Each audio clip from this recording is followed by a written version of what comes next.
दोस्तों, क्या पीएम मोदी देश के लिए एक बड़ा खतरा है? एक बड़ी मांग बीजेपी की ही एक बुजुर्ग नेता ने प्रधानमंत्री नरेंद्र मोदी के खिलाफ कर डाली। उन्होंने पीएम मोदी के खिलाफ पूरी तरीके से मोर्चा खोल दिया है और मोर्चा ऐसा वैसा नहीं कि इसे इग्नोर किया जा सके। दोस्तों, पीएम मोदी को उन्होंने देश के लिए खतरा बता दिया, यहां तक कि बीजेपी और आरएसएस से उन्हें रिटायर कर देने की मांग कर डाली। तो ऐसे में सवाल ये कि आखिर पीएम मोदी ने ऐसा क्या किया कि बीजेपी के ही बुजुर्ग नेता ने यह कह दिया कि पीएम मोदी देश के लिए खतरा है, अब उन्हें रिटायर कर ही देना चाहिए। आखिर बीजेपी के इस कद्दावर नेता को यह क्यों कहना पड़ गया? स्वागत है आप सभी का। आप देख रहे हैं द राजनीति का विशेष सेगमेंट खबर और विश्लेषण। मैं हूं जबार खान। दोस्तों, ये बुजुर्ग नेता कोई और नहीं बल्कि भारतीय जनता पार्टी के कद्दावर नेता डॉक्टर सुब्रमण्यम स्वामी है, जो वर्षों से प्रधानमंत्री मोदी को लेकर के आलोचना करते रहे। तरह तरह के दावे वो प्रधानमंत्री मोदी पर करते आए हैं। इस बार तो उन्होंने मांग ही कर डाली, मांग ऐसी जिसे सुनकर के मेरे जहन में यह सवाल आया कि आखिर उन्होंने ये मांग की तो क्यों की। दोस्तों, बीजेपी के वरिष्ठ नेता और राज्यसभा के सांसद डॉक्टर सुब्रमण्यम स्वामी ने प्रधानमंत्री मोदी के नेतृत्व पर सवाल उठा दिया। सोशल मीडिया प्लेटफॉर्म एक्स पर पोस्ट किए गए एक बयान में स्वामी कहते हैं कि राष्ट्रीय स्वयंसेवक संघ और बीजेपी की आम सभा को यह तय कर लेना चाहिए क्या प्रधानमंत्री मोदी को सेवानिवृत्त कर मार्गदर्शन मंडल में रहने के लिए कहा जाए। यानी कि दोस्तों, एक ऐसी बात कह डाली कि जिसे एक वक्त में लाल कृष्ण आडवाणी, मुरली मनोहर जोशी सरीखे कद्दावर नेताओं को जैसे मोदी ने मार्गदर्शक मंडल में भेज दिया था, वैसे ही अब मोदी को भी मार्गदर्शक मंडल में भेज देना चाहिए। दोस्तों, सुब्रमण्यम स्वामी ने अपने ट्वीट में आरोप लगाया कि अमेरिकी राष्ट्रपति डोनाल्ड ट्रंप से दोस्ती होने के कारण मोदी भारतीय लोकतंत्र और बीजेपी के लिए संभावित खतरा बन रहे हैं। ये टिप्पणी दोस्तों ऐसे समय में आई जब भारत और अमेरिका के बीच व्यापार और टैरिफ को लेकर तनाव की खबरें हैं। दोनों देशों के बीच व्यापारिक शर्तों पर पुनर्विचार की चर्चा है। सुब्रमण्यम स्वामी ने सोशल मीडिया प्लेटफॉर्म एक्स पर पोस्ट करके जो लिखा है उसे जरूर देखना और सुनना चाहिए। वो लिखते हैं, आरएसएस और बीजेपी के जनरल बॉडी को यह तय करना होगा कि मोदी को रिटायर कर दिया जाए और उन्हें मार्गदर्शन मंडल में रहने के लिए कहा जाए। मोदी का ट्रंप को फॉलो करना भारतीय डेमोक्रेसी और बीजेपी के लिए एक संभावित खतरा है। दोस्तों, 4 जनवरी को फ्लोरिडा से वॉशिंगटन डीसी जाते समय एयरफोर्स 1 में पत्रकारों से बात करते हुए ट्रंप ने कहा था कि भारत मूल रूप से मुझे खुश करना चाहता था। मोदी बहुत अच्छे इंसान हैं, अच्छे व्यक्ति हैं, उन्हें पता था कि मैं खुश नहीं था और मुझे खुश करना जरूरी था। वो व्यापार करते हैं, उन पर जल्द ही टैरिफ बढ़ा सकते हैं, ये उनके लिए बहुत बुरा होगा। ट्रंप की टिप्पणी अमेरिका के सीनेटर लिंडसे ग्राहम के बयान के बाद आई, जो एयरफोर्स 1 में उनके साथ में मौजूद थे। ग्राहम फोर्स ने क्या कहा था दोस्तों, पहले वो सुने। उन्होंने कहा था, ट्रंप द्वारा भारत पर लगाए गए टैरिफ के कारण ही भारत अब रूस से काफी कम तेल खरीद रहा है। ग्राहम ने अपने टैरिफ संबंधी विधेयक का जिक्र करते हुए कहा कि इसमें रूस से तेल खरीदने वाले देशों से होने वाले आयात पर 500% शुल्क लगाने का प्रावधान है। वैसे भारत सरकार की आलोचना एक और बात के लिए हो रही है। यह आलोचना वेनेजुएला के राष्ट्रपति को जिस तरीके से अमेरिका ने उनके ही देश से अगवा किया, उठवाया और इस पर भारत सरकार ने जिस तरीके से प्रतिक्रिया दी, उसको लेकर है। अमेरिकी कार्रवाई के लगभग 24 घंटे बाद 4 जनवरी को भारतीय विदेश मंत्रालय ने एक बयान जारी किया। उस बयान में क्या कहा गया था दोस्तों? उस बयान में कहा गया, भारत वेनेजुएला के लोगों की सुरक्षा, उनकी भलाई के लिए अपने समर्थन को फिर से दोहराता है। हम सभी संबंधित पक्षों से अपील करते हैं कि मुद्दों के समाधान बातचीत के जरिए शांतिपूर्ण तरीके से किया जाए ताकि क्षेत्र में शांति और स्थिरता बनी रहे। इससे पहले भारत ने 3 जनवरी की रात अपने नागरिकों को वेनेजुएला की यात्रा को लेकर के एक एडवाइजरी जारी की थी। भारत सरकार ने लोगों से कहा था कि वो वेनेजुएला की सभी गैर जरूरी यात्राओं से बचें। सरकार के इस बयान को लेकर भारत की विपक्षी पार्टियों में असहजता देखने को मिल रही है और कई लोगों ने दोस्तों अमेरिकी आक्रामकता की निंदा न करने की आलोचना की। कांग्रेस पार्टी के वरिष्ठ नेता जयराम रमेश ने अपने सोशल मीडिया एक्स पर पोस्ट करते हुए लिखा, कांग्रेस पार्टी पिछले 24 घंटों में वेनेजुएला में अमेरिका की कार्रवाई पर गहरी चिंता जताती है।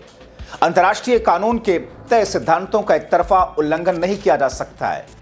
यानी कि कांग्रेस पार्टी ने अमेरिका के राष्ट्रपति डोनाल्ड ट्रंप के जरिए वेनेजुएला के राष्ट्रपतियों को, उनकी पत्नी को जिस तरीके से उठाए जाने के मुद्दे को लेकर अब उठाया है, वो सीधे सीधे मोदी सरकार से एक टकराव वाली स्थिति है। यानी कि मोदी सरकार खामोश, मगर विपक्ष में होते हुए कांग्रेस पार्टी वेनेजुएला के साथ में, क्योंकि जिस अंदाज में अमेरिकी राष्ट्रपति ने कार्रवाई कराई उसे दुनिया में एक तरीके से एक अलग स्थिति उत्पन्न हुई और कांग्रेस पार्टी उसी स्थिति को लेकर अमेरिका पर निशाना साध रही है। मगर मोदी तो अमेरिका के जरिए अमेरिकी राष्ट्रपति के जरिए कहे गए उस बयान तक का जवाब नहीं दे पाए जिसमें उन्होंने कहा था कि मुझे खुश करना मोदी की मजबूरी है। दोस्तों, अपने एक और पोस्ट में जयराम रमेश ने सीधे तौर पर पीएम मोदी पर निशाना साधा है। जयराम रमेश ने अपने एक्स पर लिखा, व्हाइट हाउस में पीएम के अच्छे दोस्त भारत के लिए अपना गर्म ठंडा वाला रवैया जारी रखे हैं। उन्होंने एक बार फिर से धमकी दी है कि अगर भारत ने रूस से तेल खरीदना बंद नहीं किया तो यूएस भारत से होने वाले इंपोर्ट पर ज्यादा टैरिफ लगाएगा। नमस्ते ट्रंप, हाउडी मोदी जैसे सभी इवेंट, जबरदस्ती गले मिलना, यूएस प्रेसिडेंट की तारीफ में सोशल मीडिया पर पोस्ट करने से बहुत कम फायदा हुआ। दोस्तों, अंग्रेजी अखबार द टेलीग्राफ ने लिखा कि नई दिल्ली ने अमेरिका के गुप्त अभियान के 24 घंटे बाद प्रतिक्रिया दी। अखबार ने आगे लिखा, यह प्रतिक्रिया वैसी ही थी जैसे भारत ने फरवरी 2022 में रूस के यूक्रेन पर हमले के समय दी थी। तब उसने किसी एक पक्ष के खुलकर समर्थन करने से परहेज किया था।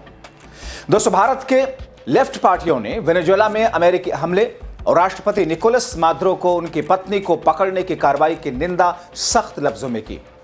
सीपीएम ने एक्स पर एक बयान जारी किया।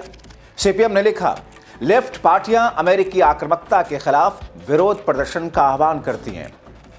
वाम दलों ने संयुक्त रूप से बयान जारी करते हुए कहा, हम लेफ्ट पार्टियां अमेरिकी आक्रामकता के खिलाफ और लैटिन अमेरिका के लोगों के साथ एकजुटता में देशव्यापी विरोध प्रदर्शनों का आह्वान करते हैं। भारत सरकार को चाहिए कि वो दुनिया भर के उन देशों को समर्थन दे जो अमेरिकी आक्रामकता की निंदा कर रहे हैं और वेनेजुएला के साथ में मजबूती से खड़े हो। तो दोस्तों, साफ है, विपक्ष चाहता यह है कि मोदी सरकार खुलकर अमेरिका के खिलाफ या अमेरिकी की उन ज्यादतियों के खिलाफ, ज्यादती वर्ड शायद किसी को आपत्ति हो सकती है, लेकिन जिस अंदाज में अमेरिकी प्रेसिडेंट ने वेनेजुएला के प्रेसिडेंट को उठाया उसे ज्यादातर दुनिया के लोग ज्यादती के श्रेणी में डाल रहे हैं। उन्हें कहीं ना कहीं ऐसा लगता है कि मोदी की अगुवाई में सरकार उस तरह अमेरिका के सामने खुद को नहीं देख रही है जैसा कि उन्हें रखना चाहिए। वेनेजुएला पर अमेरिका की इस कार्रवाई ने पूरी दुनिया को सकते में डाल दिया। अमेरिका के इस कदम को दुनिया के कई देशों ने एक तरफा और संयुक्त राष्ट्र के चार्टर के खिलाफ की गई कार्रवाई बताया। दोस्तों, चीन ने मादुरो को तत्काल रिहा किए जाने की मांग करते हुए कहा था कि अमेरिका ने अंतर्राष्ट्रीय कानून का उल्लंघन किया है, दक्षिण अमेरिका क्षेत्र में खतरा पैदा किया। जबकि पाकिस्तान ने कहा कि सभी मुद्दों का समाधान संयुक्त राष्ट्र चार्टर और अंतर्राष्ट्रीय कानून के सिद्धांतों के तहत किया जाना चाहिए। इस मामले में भारत ने काफी सतर्कता के साथ प्रतिक्रिया दी, जिसकी काफी आलोचना हो रही है। जाहिर है दोस्तों, वो अमेरिका जिसके दबाव में भारत, अगर देखें भारत के इतिहास को देखें, कभी नहीं आया। आप इस बीच में लगातार कांग्रेस पार्टी के नेताओं और खुद राहुल गांधी के उस बयान को सुन रहे हैं जिसमें 1971 का जिक्र करके राहुल गांधी ने मोदी शाह की सरकार को चेताया, वार्न किया कि सीख लीजिए इंदिरा गांधी से कि जब अमेरिकी बेड़ा उस वक्त सामने आ गया था तो उस वक्त की आयरन लेडी इंदिरा गांधी जी ने कहा था, हम किसी से डरने और दबने वाले नहीं हैं। भारत वही करेगा जो भारतवासियों के लिए, जो भारत के आसपास के पड़ोसी देशों के लिए अच्छा हो और हमें इससे कोई रोक नहीं सकता है। आप सुनिए राहुल गांधी का वंदास, राहुल गांधी को बयान। 1971 में लड़ाई हुई, हिंदुस्तान की सेना पाकिस्तान के खिलाफ लड़ रही थी, अमेरिका की नेवी आई, अमेरिका के राष्ट्रपति ने हिंदुस्तान के प्रधानमंत्री को धमकी दी और कहा कि ये सब रोको, बांग्लादेश में जो हो रहा है ये रोको। इंदिरा गांधी जी डरी नहीं, इंदिरा गांधी जी ने साफ कह दिया, देखो तुम्हें जो करना है करो, हमें जो करना है हम करेंगे, और उन्होंने करके दिखा दिया।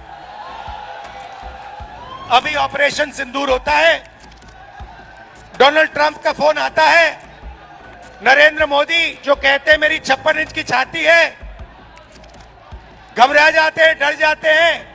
डोनाल्ड ट्रंप कहता है ये देखो सिंदूर बंद करो, और 2 दिन के अंदर नरेंद्र मोदी ने सिंदूर ऑपरेशन बंद कर दिया। तो मैं आपको ये बता क्यों रहा हूं, क्योंकि सच्चाई है कि नरेंद्र मोदी जी सिर्फ अमेरिका के राष्ट्रपति से नहीं डरते हैं। नरेंद्र मोदी जी का कंट्रोलर अदानी और अंबानी जैसे लोगों के हाथ में है। तो जाहिर तौर पर राहुल गांधी समेत विपक्ष की सभी पार्टियां अमेरिका के जरिए किए गए उस कार्रवाई को वेनेजुएला के खिलाफ में सख्ती से प्रहार कर रहे हैं।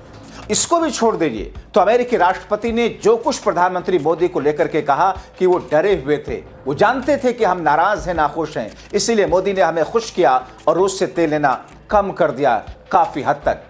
ऐसी स्थिति में दोस्तों डॉक्टर सुब्रमण्यम स्वामी का वो बयान जो कि सोशल मीडिया एक्स के जरिए उन्होंने मोदी को रिटायर किए जाने की मांग कर डाली है खुद भारतीय जनता पार्टी और आरएसएस से, तो ऐसी स्थिति में क्या मोदी खुद से रिटायर होंगे?